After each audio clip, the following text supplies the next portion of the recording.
cricket back in Jamaica, Sabina should be a big time cracker, no doubt.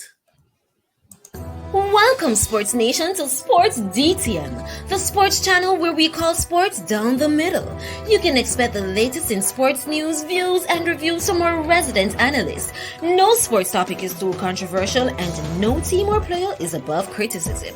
So just smash that subscribe button and ring that notification bell to make sure you don't miss out on our balanced offering of riveting sports content. And don't forget to like, share, and leave a comment below.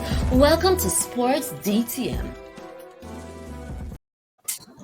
Greetings, Sports DTM fans, and welcome to another episode of Sports Down the Middle, your channel of undiluted sports content.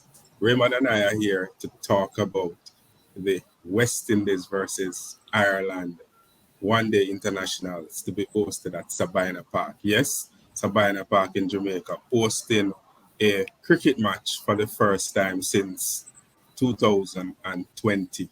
And the West Indies cricketers are here, the Irish are here to show down. And there was much talk in media, Raymond, about the farewell match for Chris Gayle, but this is not that match. West Indies versus Ireland. And if we were to look at head-to-head, they have played 9 matches between them. And I'm going to share that with you. 9 matches between them. One with a no result. West Indies pretty much beating Ireland in every game. 7 out of the 8 games, West Indies winning. It's first time I'm actually seeing such a stat. So West Indies dominating anybody. And this head-to-head result showing that West Indies might be the clear favorite. Yeah, naturally, West Indies should be the clear favorite. So I'm no disrespect to Ireland. They have some good players in O'Brien and stuff like that, but we're expecting West Indies to pretty much walk all over them. The young players should take good opportunity, take this opportunity to actually put some good score on the board and actually, improve their stats. So this is a game to work on some kinks in your batting, in your bowling, find out your weaknesses and stuff like that, your feeling. I'm expecting West Indies to hold no punches and to actually make this a pick me up kind of game. West Indies badly need to win something, Raymond. And if we were to look at their last 5 ODIs, they have won 3 and lost 2, but that seems so long ago. And they have performed extremely poor in the World T20 and the Tour of Pakistan. They desperately need to win this ODI match and the series against Ireland. Yeah, most definitely. It's good that it's actually Ireland they're playing, because I swear if it was Afghanistan, it would have been another story. So Ireland is pretty much the team you want to face now. If they pretty much perform, to their ability, if Ireland do that, then it should be exciting. And once they're exciting, then you almost expect West Indies to respond and pretty much give a full-on entertaining game. So if there's any team you need to play now for pick me up kind of game, Ireland is that team, because they still have some excitement to them and they actually can put down some good score. And talking about excitement and teams playing to the best of their ability, majority of the time when the West Indies play, though, is really up to them whether they win or lose. And we hope that they choose to win this particular match. Well, I almost think this is pretty much automatic for them. It's just a matter of what score would they be putting down. I see here we have a high score of 381. I'm hoping West Indies youngsters would take this opportunity to actually improve some of their statistics, their one-day statistic, and actually push this score even further. So all of these young players that come into the team that, suffering last year with some poor stats, this is the game for you to actually put down some wonderful score and start the year off right. Pollard is back, and he missed the tour to Pakistan because of an injury, and he's back leading the team. Should we see some greater effort from the players with Pollard at the helm? Yeah, once again, it comes down to the opponent. The type of opponent would actually help their confidence, and so Pollard would have an easier time in this game. Definitely, I keep saying this is a pick me up game. This is the best team to play now for start the year off right, and also to us to pad your stats, so to speak. Ireland would be the best team for that. And I'm sure Ireland, especially O'Brien, is coming out to do the same thing because they're thinking that West Indies is just the team they want to face to actually help with their stats. When the West Indies last played, there are some areas that we look at, in particular, their fielding, running between the wickets, and I hear the coach saying that they will try to improve on those. And if you want, I can share with you what the coach has said.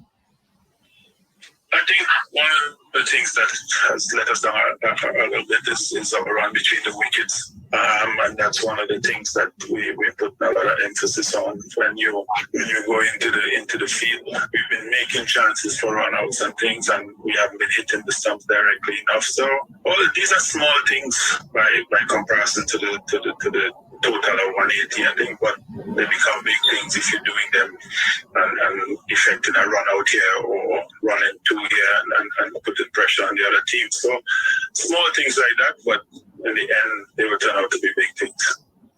So it's not the first time we're hearing that the strategy of the team will be running more between the wickets. The captain, Kieran Pollard, and apparently we're not going to let him live it down so that them going to run more, and we'll never see that happen. But in addition to running more, what other strategies the West Indies need to explore in order to win this game? Well, for one, outside that, make use of the overs. Trying to make good use of the overs. That's definitely and turn over the strike. Those things are very important. Also, kind of diversify your bowling attack. Right now, we're kind of struggling to find spin bowlers and stuff like that. So if you're able to actually diversify your bowling attack and get some of these spin bowlers in, this is probably the best match to try some of these youngsters who are going down the road of being a spin bowler, to get them some confidence and to pretty much improve their statistics as well. I understand the Pollard scenario where you say we're not going to leave it down. We just can't. And hopefully with the younger players at the crease, we're hoping that they will be able to turn over strike and actually run between the wickets. And it sort of feels like the West Indies is going through a transition. Bravo decided to walk away. Chris Gayle is being pushed away. And there are some other players who is being bought away by the funds. But who in the team, I mean, there are always the question about why Darren Bravo can't make the West Indies team, whether ODI or T20. And mysteriously, he was part of the tour to Pakistan in the ODI team. But when they return, for whatever reason, he's not part of that the team. And no match no play between that series and this one. So the transition is happening, but it is happening, I don't know, harder. Who we say will be the game changer and the ones that will continue in the future and into the World Cup that is coming up? Yeah, it's odd. We actually seen the changing of the guard, and some of these young players we're seeing where some of them actually looking to be pretend um, new throne holder, so to speak. But they've not shine, and the selector is still making a mess of some other things too, because you're not seeing some consistent selection. Some of them blame to fitness and stuff like that. But once those things are behind them, we're expecting the younger players to actually come up and take up the mantle, and we're expecting West Indies to possibly turn the corner. I mean, persons keep saying, when at what point we're going to turn the corner, but it lies within the youngsters to actually take it up and take this sport seriously as a professional as well. So there's a lot of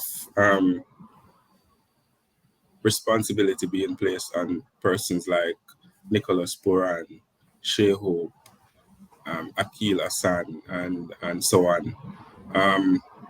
I see them having a future, but there needs to be a little bit more experience around them, especially leading up to the World Cup. What do you think?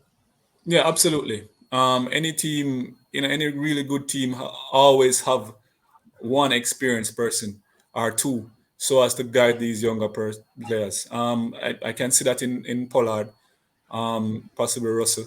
I know persons hate me saying probably Chris Gayle too, but it's he. And I get it, everybody. I get it. He's the only way we get into the team is based on performance. I understand that, and don't get it twisted. He will try his best to get in based on his performance. But it makes sense to have those older players to actually guide. You leave slots for them to help with this transition for the younger players, most definitely. So fans out there, West Indies will take on Ireland at Sabina Park, the first match of the ODI series on Saturday.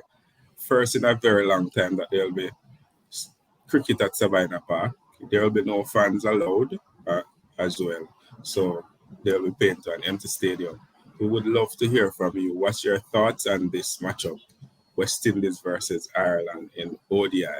There is no Bravo, there is no Narayan, there is no Andre Russell, and there is no Jamaican in the ODI team. And that's probably why they're playing behind closed doors. But anyway, we would love to hear from you. What's your thoughts? Who you think are going to win? Who are going to be the game changer? And who should have been in this team for the West Indies?